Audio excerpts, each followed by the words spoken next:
Gima nasa wache to nabro chako wache kendo anagombo ni government o move with speed. Gima ber ni baba gi Ruto nyodonjo no government koro waloso broad based government. Waziri mar mining nyocha baba temo mo miye jazimio nikech kuonde ma mining timore thoth gi gin kuonde azimio e Kenya mangima. Kilifi nitie mining mana azimio zone, Mombasa nitie mining azimio zone, Nyanza region nitie mining azimio zone. Koro nagombo ni notimore maber mo miwa ngama very sharp. Jose 001 is a very sharp guy. And Ginamba Neka is a friend, close friend. Wawuoyo. Osumo paro. And Gima Gombo ni the Department of Mining wogoko with speed morote mapping all over the nation because gini capacity. Because mining is very emotional.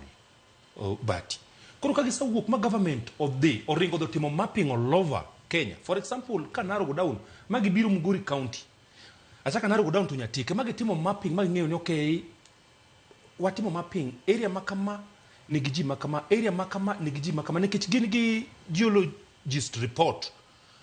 Then, giduo giwayo joket mula madongo gi, bendo bi, okwatamo gi. Kagisa biro, to gidhi gi identify areas magidwaro.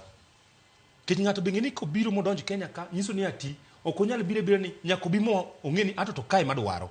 Koro kagisa identify kama gidwaro no. To kobiro manyo barupe ni Nairobi kamo yene ne kunyo mula no. Mabende mano be agombo ni waziri okaw into consideration. Nikech nitiere jo channel moko mabende bire ground kuno frustrate jo piny to kata barupe malongo gitimre nade.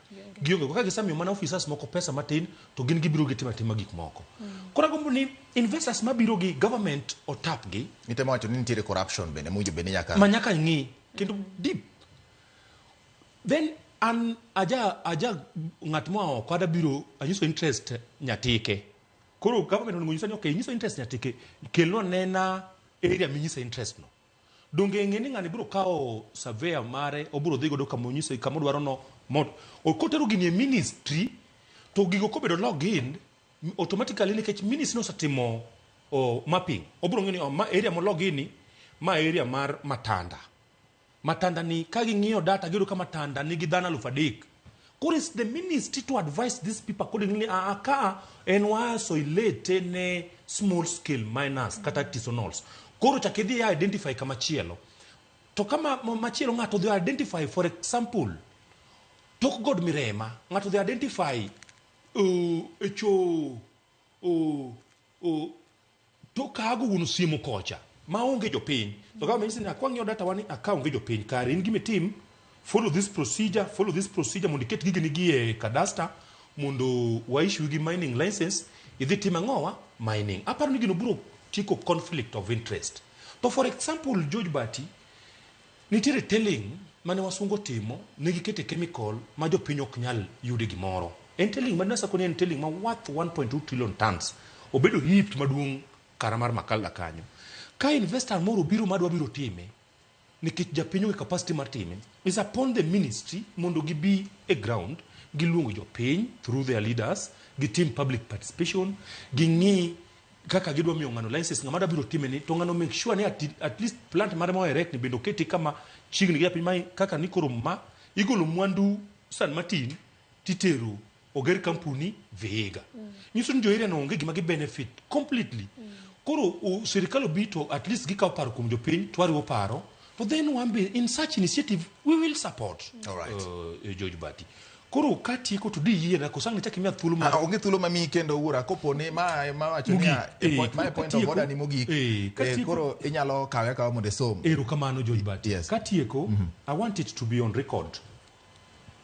Ma epend chik makata sani ineno ka MPs odagi ni gigolo deputy mari to gini magitiyogo ok giti gi pachgi gini magilo makata Friday gilungo public participation gidhi ka pa jopiny kapo gitimo mara koro na kwayo gino ndiki kania all sovereign powers belongs to the people of Kenya on article 1 and shall be exercised only in accordance with this constitution.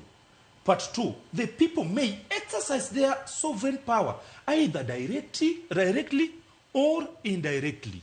So I beseech elected leaders, let us stand with our people. All right. This is their economic activity, but and katieko but dango bed gima lit mokalo na mi example ka ni koro jo media maduong' e piny mangima maduong' en Al Jazeera. Koro ja Al Jazeera wach ni gibiro keto ofis gi Nairobi. Koro ja Al Jazeera ko gik Nairobi kato, but jo Al Jazeera wach ni gin ka Royal Media mar Citizen chama gidwa ni mondo mi riemb jo kate gol Ramogi, gol Citizen TV, gol Inoro ni kanye magikawo. Apar ni manok dang jo Sirkal bed fair